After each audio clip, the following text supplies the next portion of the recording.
हमारा टॉपिक क्या है? Structure of pollen grains. कल से ही बात करा है इसके बारे में। और पॉलन ग्रेन्स के बारे में अगर बात करा जाए तो ये सबसे पहला वो सेल है मेल गैमेटोफाइट का, first cell of male gametophyte, यानी कि वो सेल जो मेल गैमेट को फॉर्म करेगा, यानी एंथ्रोजोइड, राइट। पॉलन ग्रेन्स का अगर स्ट्रक्चर की बात करा जाए तो ग्लोबुलर स्ट्रक्चर, जैसे ग्लोब दिखता है ना, थोड़ा सा एकदम सर्कुलर नहीं होता है लेकिन गोलाकार कह सकते हैं हल्का सा, राइट। तो सबसे पहला जो इसका स्ट्रक्चर अगर देखा जाए तो ये इसका आउटलाइन जो होता है वो ग्लोबुलर होता है। दूसरी चीज अगर इसमें बात कर लिया जाए तो ये यूनिसेलुलर होता है, यस और no? Unicellular, second one is haploid and third one is uninucleated शुरुआत में होता है, राइट। शुरुआत में जो ये स्ट्रक्चर होता है हमारे पास यूनिन्यूक्लिएटेड होता है। और एक बात और, इसमें हमारे पास जैसे हर एक चीज में एक बाउंड्री होता है, राइट, इसके पास भी एक कवरिंग होता है। और लेकिन ये जो कवरिंग होता है इसको बोलते हैं सर स्पोरोडर्म। व्हाट वी से? स्पोरोडर्म। स्पोरोडर्म का मतलब ही होता है सर जी वॉल, राइट। लेकिन ये जो स्पोरोडर्म होता है दो लेयर में होता है, एक इंटाइन और एक एक्साइन। इंटाइन का मतलब जैसे इन का मतलब ही होता है क्या? अंदर, यानी इनर वाला जो पार्ट है हमारे पास उसको बोलते हैं सर इंटाइन। तो ये वाला पार्ट अगर देखा जाए तो ये इनर वाला पार्ट है, तो दिस इज व्हाट वी से इंटाइन। एंड नेक्स्ट वन, ये वाला पार्ट हमारे पास क्या है सर? एक्साइन। अगर थोड़ा सा अच्छे से देखिएगा तो आपको बहुत अच्छे से क्लियर कट दिखेगा कि जो इंटाइन है वो पूरा का पूरा कंटिन्यूअस है, यस और नो? परंतु इस बात को ध्यान रखिएगा, एक्साइन वाला पार्ट हमारे पास कंटिन्यूअस नहीं है, एक ब्रेक है, राइट। फिर से हमारे पास एक्साइन आ रहा है, फिर से एक ब्रेक, फिर से एक्साइन। तो इस हिसाब से हमारे पास इंटाइन और एक्साइन में से दोनों में से कंटिन्यूअस कौन है? इंटाइन। और डिसकंटिन्यूअस कौन है? एक्साइन। यानी ये हमारे पास डिसकंटिन्यूअस है। यही चीज हमने बात करा हुआ है। और इंटाइन हमारे पास कंटिन्यूअस है। एक बात और, अब सवाल आता है सर जी वॉल है तो कहीं ना कहीं प्रोटेक्शन प्रोवाइड करेगा। अब जरा सोच के देखो कि ये हमारे पास जो पॉलन ग्रेन्स है जिससे हमारे पास मेल गैमेट का फॉर्मेशन होने वाला है वो कितना प्रोटेक्टेड है। जस्ट लाइक आवर हाउस, हमारे घर के बाहर में एक बाउंड्री होता है, फिर से उसका दीवार होता है, फिर उसके अंदर हमारा घर होता है, यस और no? In the similar way इसके पास भी। और आप नोटिस करिएगा, आपका बाउंड्री हो सकता है ब्रोकन, लेकिन आपके घर का दीवार ब्रोकन नहीं होता है। अगर ब्रोकन होता है तो तुरंत रिपेयर हो जाता है। तो सिंपल सी बात उसी तरह से इसके पास भी है। अगर हमारे पास बात करें इंटाइन की बनने की, तो इंटाइन बना होता है सर जी हमारे पेक्टिन और सेलुलोज से, and that's why it is said to be it is pectocellulosic in nature. इस बात को ध्यान रखिएगा, पेक्टिन और सेलुलोज से बना होता है। लेकिन आपको क्या लगता है कि पेक्टिन और सेलुलोज से जो बना होता है वो सिर्फ उसमें वही चीज होगा? ना, इसमें कुछ कुछ जगहों पे प्रोटीन्स भी प्रेजेंट होते हैं। और प्रोटीन्स भी कैसा? Enzymatic proteins, right. At places enzymatic proteins are also found in exine, not exine, in intine. Exine में नहीं, इंटाइन में। दूसरी चीज, एक्साइन में अगर बात करा जाए तो एक्साइन हमारे पास एक highly resistable substance, fatty substance से बना होता है, and that is what we say sporopollenin. सबसे हाईएस्ट रेजिस्टेंस रखता है।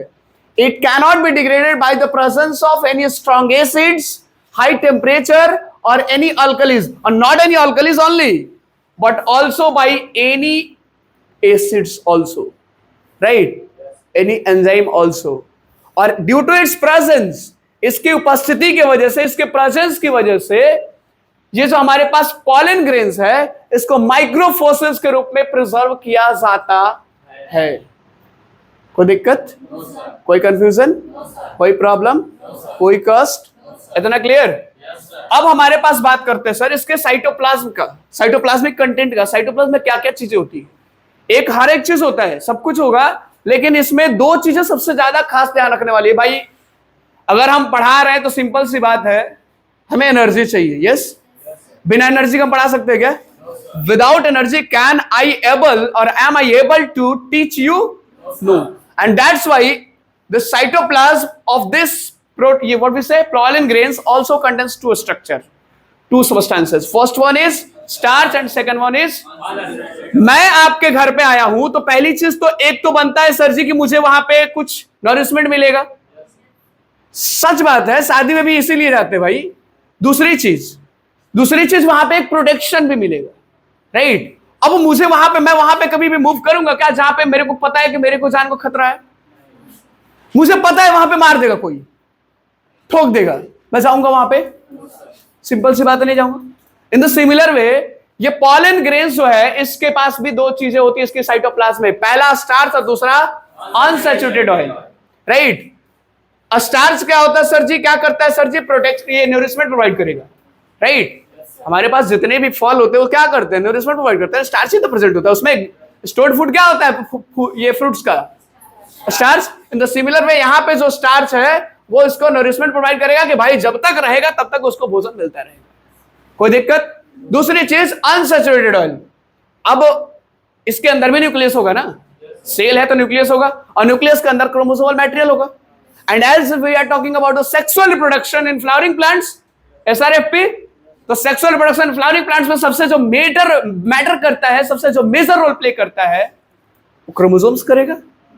Yes, because it leads to tend variation.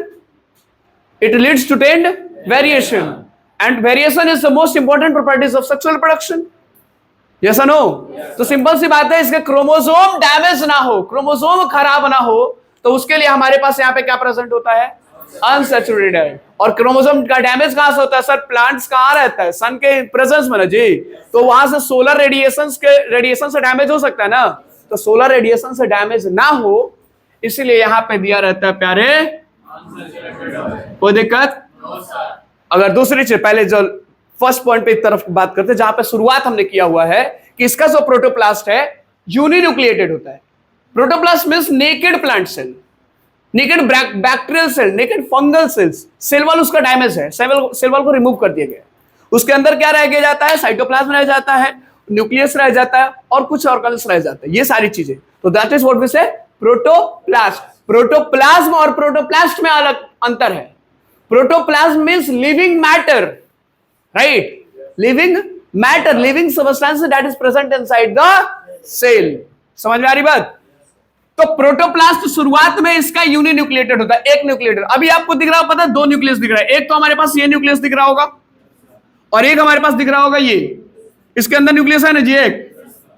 ये इसको बोलते हैं जनरेटिव सेल और इसको बोलते हैं हमारे पास ट्यूब सेल।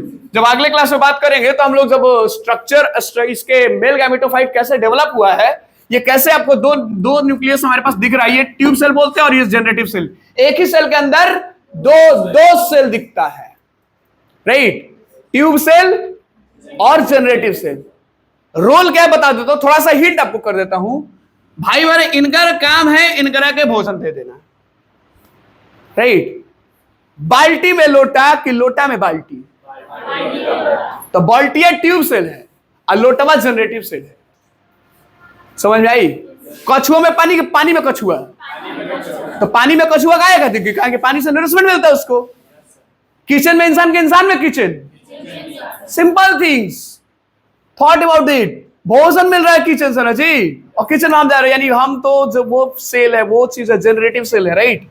जो हमारे पास एक्चुअल मेल गैमेट को फॉर्म करेगा और उसको सारा चीज देने वाला कौन होगा? Tube cell.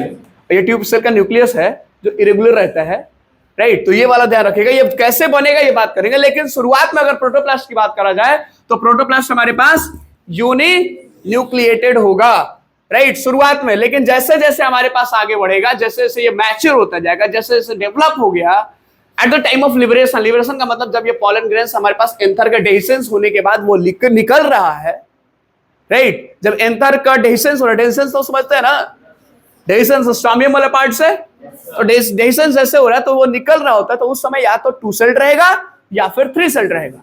अगर उस टाइम पे 2 सेल्ड रहेगा तो जैसे किसी फ्लावर्स के स्टिग्मा के ऊपर इंटर करेगा तो जैसे पॉलन ट्यूब्स के अंदर जाएगा तो 3 सेल्ड बनेगा, गॉट इट। या तो लिबरेशन के टाइम पे ही 3 सेल्ड हो जाएगा, तो वहां पे डिवीजन करने की जरूरत नहीं पड़ेगी। अगर यहां पे 2 सेल्ड होगा तो जब पॉलन ट्यूब के अंदर जाएगा तो वहां पे डिवीजन करेगा, फिर से कितने सेल में बनेगा, 3 सेल्ड में। इसीलिए लिखा हुआ है sir becomes 2 to 3 celled at the time of liberation. Is it clear? This is what we say pollen grains, or also we can say it as a microspores. Stop it.